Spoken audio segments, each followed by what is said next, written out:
সংবাদ সবাইকে স্বাগত জানাচ্ছি। আমি ফিরোজ তোহা। শুরুতেই সংবাদ শিরোনাম জানিয়ে দেব এই মুহূর্তে হাতে পাওয়া সর্বশেষ গুরুত্বপূর্ণ আপডেট বাংলা সংবাদ। শুরুতেই থাকছে উসমান হাদি হত্যার সুষ্ঠু তদন্তের আহ্বান জাতিসংঘ মহাসচিবের। ইনকিলাব মঞ্চের আহ্বায়ক উসমান হাদি হত্যাকাণ্ডের নিন্দা জানিয়েছেন জাতিসংঘ মহাসচিব অ্যান্তোনিও গুতেরেস। তিনি বাংলাদেশের কর্তৃপক্ষকে আন্তর্জাতিক মানবাধিকার মানদণ্ড অনুসারে দ্রুত ও নিরপেক্ষ তদন্ত পরিচালনা করবারও আহ্বান জানিয়েছেন। এবারে জানাবো বিচার যেন প্রকাশ্যে দেখতে পারে উসমান হাদির বড় ভাই। ইনকিলাব মঞ্চের আহ্বায়ক শরীফ ওসমান বিন হাদির হত্যাকাণ্ডের বিচার প্রকাশ্যে করবার দাবি জানিয়েছেন তার বড় ভাই আবু বকর সিদ্দিক। শনিবার বেলা 2:30টায় জাতীয় সংসদ ভবনের দক্ষিণ প্লাজায় হাদির জানাজায় ইমামতি করার আগে এ দাবি জানিয়েছেন তিনি। জানাবো উসমান হাদির হত্যাকাণ্ডের পেছনে বড় ধরনের ষড়যন্ত্র রয়েছে। বিএনপির স্থায়ী কমিটির সদস্য সালাউদ্দিন আহমেদ বলেছেন, ইনকিলাব মঞ্চের আহ্বায়ক শরীফ ওসমান হাদির হত্যাকাণ্ডের পেছনে বড় ধরনের ষড়যন্ত্র রয়েছে। এদিকে ইনকিলাব মঞ্চের 24 ঘন্টার আলটিমেটাম। ইনকিলাব মঞ্চের সদস্য সচিব আব্দুল আল জাবের হাদি হত্যাকারীদের এক সপ্তাহেও গ্রেপ্তার না করতে পারার তীব্র নিন্দা জানিয়েছেন। তিনি আগামী 24 ঘন্টার মধ্যে স্বরাষ্ট্র উপদেষ্টা ও প্রধান উপদেষ্টার বিশেষ সহকারী খোদাবক চৌধুরীকে তাদের সপ্তাহব্যাপী তদন্ত এবং পদক্ষেপ সম্পর্কে জনগণকে জানানোর দাবি জানিয়েছেন। এবারে থাকছে সরকারের ব্যর্থতায় খুন হয়েছেন উসমান হাদি। গণ অধিকার পরিষদের সভাপতি ও ডাকসুর সাবেক ভিপি নুরুল হক নূর তার উপর হামলার সুষ্ঠু বিচার না হওয়ার ব্যর্থতার প্রসঙ্গ টেনে বলেন, অন্তর্বর্তী সরকারের মধ্যে একটি পক্ষ ওই সময় আমার উপর হামলায় মদদ দিয়েছিল। সেই সময় আমাদের সঙ্গে যা ঘটেছে তার বিচার হলে আজ উসমান হাদি খুন হতেন না। এই সরকার ব্যর্থ বলে খুনি লুটেরা উসমান হাদির উপর হামলা করতে সাহস দেখিয়েছে। এবং সর্বশেষ জানাবো আন্তর্জাতিক সংবাদ। গোপনে ইসরায়েলের সঙ্গে আমিরাতের চুক্তি, চাঞ্চল্যকর তথ্য ফাঁস। ইসরায়েলের কুখ্যাত অস্ত্র নির্মাতা প্রতিষ্ঠান এলবিট সিস্টেমের সঙ্গে প্রায় $2.3 বিলিয়ন অস্ত্র চুক্তি স্বাক্ষর করেছে সংযুক্ত আরব আমিরাত। ফরাসি অনুসন্ধানী গণমাধ্যম ইন্টেলিজেন্স অনলাইন এ তথ্য প্রকাশ করেছে। এতক্ষণ সংবাদ শিরোনাম শুনছিলেন, এবার বিস্তারিত। প্রিয় দর্শক, আপনি যদি এই চ্যানেলে নতুন হয়ে থাকেন, ভিডিওটি দেখতে দেখতে চ্যানেলটি সাবস্ক্রাইব করে আমাদের সঙ্গে থাকুন। আর এই ভিডিও সম্পর্কে আপনি আপনার মূল্যবান মতামতটি কমেন্ট বক্সে জানিয়ে দিন। আর হ্যাঁ প্রিয় দর্শক, জানিয়ে দিন ভিডিওটি কোন জেলা থেকে দেখছেন। ওসমান হাদির হত্যার সুষ্ঠু তদন্তের আহ্বান জাতিসংঘ মহাসচিবের। ইনকিলাব মঞ্চের আহ্বায়ক ও ওসমান হাদি হত্যাকাণ্ডের নিন্দা জানিয়েছেন জাতিসংঘ মহাসচিব অ্যান্তোনিও গুতেরেস।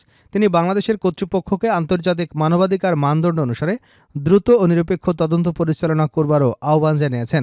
শুক্রবার নিউ ইয়র্কে জাতিসংঘের সদর দপ্তরে দেওয়া ব্রিফিংয়ে মহাসচিবের মুখপাত্র স্টিফেন দুজারিক এ তথ্য নিশ্চিত করেছেন।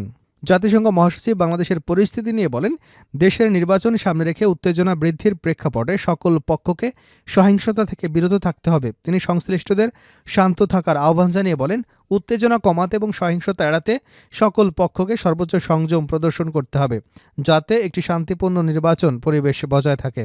এর আগে ওসমান হাদির হত্যাকাণ্ডে গভীর উদ্বেগ প্রকাশ করে বিবৃতি দেয় জাতিসংঘের মানবাধিকার কমিশন। হত্যাকাণ্ডের কারণ অনুসন্ধানে বাংলাদেশের সরকারকে দ্রুত ও নিরপেক্ষ পুঙ্খানুপুঙ্খ ও স্বচ্ছ তদন্তেরও আহ্বান জানায় সংস্থাটি।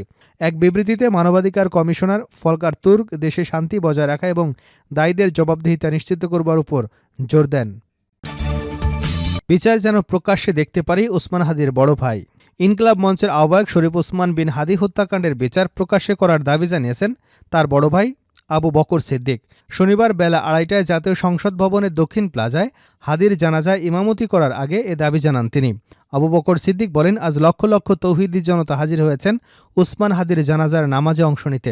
তিনি স্বাধীনতা ও সার্বভৌমত্ব রক্ষার জন্য বাংলাদেশের মানুষের কাছে একটি বার্তা দিয়ে গেছেন। হাদির একটি সন্তান রয়েছে, যার বয়স মাত্র 8 মাস। সন্তান জন্মের পর সে আমাকে বলেছিল এমন একটি নাম রাখতে যার মধ্যে বিপ্লবী চেতনা এবং সাহসিকতার পরিচয় থাকবে। অনেক যাচাই বাছাই করে আমি তার সন্তানের নাম রাখি ফিরনাস, একটি বিপ্লবী এবং সাহসী নাম। তিনি বলেন, আজ তার সন্তানের চেহারার দিকে তাকানো যায় না। আজ আমার মা পাগল প্রায়। আমার 6 ভাই বোনের মধ্যে সবচেয়ে ছোট ছিল শরীফ ওসমান হাদি। আজ তার লাশ আমার কাঁধে। হাদির বড় ভাই বলেন, আজ আপনাদের কাছে আমার একটাই দাবি, রাজধানী ঢাকায় প্রকাশ্যে জুমা নামাজের পর খুনিরা গুলি করে পালিয়ে যায়। 7 থেকে 8 দিন পেরিয়ে গেলেও যদি তারা পার পেয়ে যায়, এর চেয়ে লজ্জার কিছু জাতির জন্য আর হতে পারে না। যদি তারা 5 থেকে 7 ঘন্টার মধ্যে সীমান্ত পেরিয়ে যেতে পারে, তাহলে তারা কিভাবে গেল এই প্রশ্ন জাতির কাছে রেখে গেলাম। আমার কোনো চাওয়া পাওয়া নেই। তিনি বলেন, আমার ভাই উসমান হাদি শহীদ হয়েছেন। শহীদ হওয়ার আশঙ্কা সে সবসময় প্রকাশ করত। ওসমান হাদির হত্যাকাণ্ডের পেছনে বড় ধরনের ষড়যন্ত্র রয়েছে।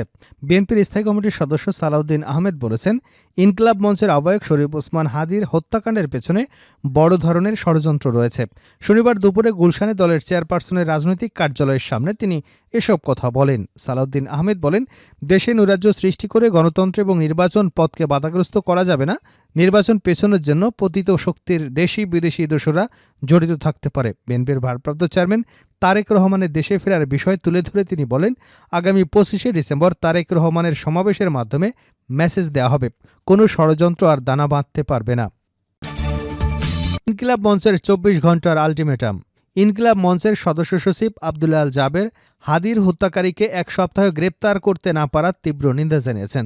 তিনি আগামী 24 ঘন্টার মধ্যে স্বরাষ্ট্র উপদেষ্টা ও প্রধান উপদেষ্টার বিশেষ সহকারী খোদাবক চৌধুরীকে তাদের সপ্তাহব্যাপী তদন্ত এবং পদক্ষেপ সম্পর্কে জনগণকে জানানোর দাবি জানিয়েছেন।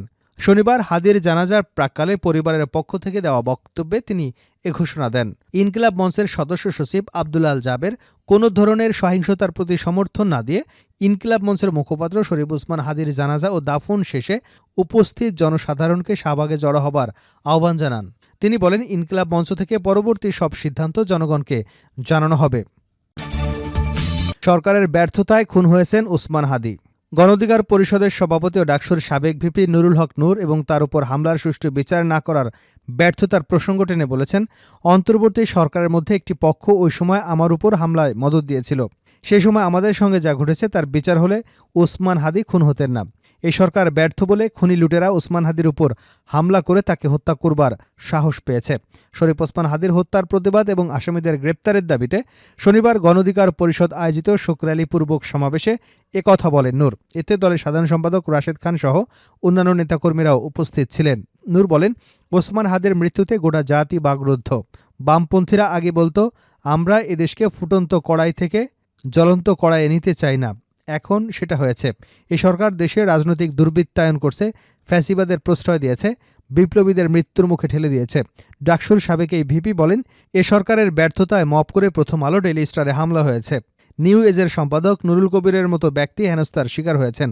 নুরুল আরও বলেন, এভাবে মপ করে সারা বিশ্বে একটি নেতিবাচক প্রচারণা ছড়িয়ে বাংলাদেশকে অস্থিতিশীল করবার পেছনে গভীর ষড়যন্ত্র আছে। এর মাধ্যমে দেশে এখন যারা বিপ্লবী আছেন তাদের শেষ করে দিতে চায় ষড়যন্ত্রকারীরা, যেভাবে স্বাধীনতার আগে সব বুদ্ধিজীবীদের হত্যা করা হয়েছিল। তিনি বলেন, এখন বলছে সবাই হাদি হবে, কিন্তু হাদি সবাই হবে না। যতই বলি, বিগত 15 বছরে একটাই হাদি তৈরি হয়েছে। এদেশের অভ্যুত্থানের নায়করা যখন নানা অপকর্মে ব্যস্ত, তখন এদেশ পুনর্গঠনের স্বপ্ন দেখেছেন হাদি। নূর বলেন, এ সরকারের চরম ব্যর্থতা, রাষ্ট্র মন্ত্রণালয় এবং আইনশৃঙ্খলা পরিস্থিতির ব্যর্থতা। এ ধরনের পরিস্থিতি নিয়ন্ত্রণে সব চিহ্নিত অপরাধীদের গ্রেপ্তার করা দরকার।